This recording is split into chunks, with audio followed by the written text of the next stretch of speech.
Amanzi iseyingxaki kwilali ezininzi eMpuma Koloni. Abahlali kwilali yase-Sikwayini ngakuQumbu eMpuma Koloni bafuna uMongameli kunye noMphathiswa wezempilo uGqirha Zweli Mkhize bangenelele. Umlambokazi weThina yeyona ndawo enguvimba wamanzi kubahlali balo mmandla. Ukufikelela kula manzi bangamahlandinyuka. Abahlali ngoku boyikisela impilo yabo, ingakumbi ngoku isifo secorona sikhula ngamandla kweli phondo. Andikwazi nokuyithetha loo nto ebantwini ngoba zathi mabahlambe izandla ngamanzi bawathatha phi. Ndibazi bamanzi bayawasokola la abawasele. Ndibazi bamanzi bayawasokola la oba mabapheke. Ndibazi bamanzi bayawasokola la bamabahlambe iziqwezi zabo. Abantu abadala kunye abaphila nokukhubazeka bonyuka umnqantsa ukuze bafumane amanzi.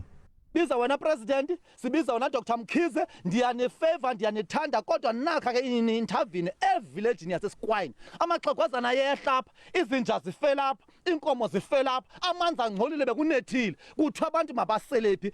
Abahlali bakhala ngomasipala waseWarathambo ngokubeka amatanki apha wakugqiba amanzi angagalelwa isithuba seminyaka emibini. Kodwa nangona kunjalo umasipala unempendulo. Siwasile amatanki, akhona amatanki esiwagalela amanzi eSikwayini. Ngoku kasodolophu amanzi ayeziswa kule lali.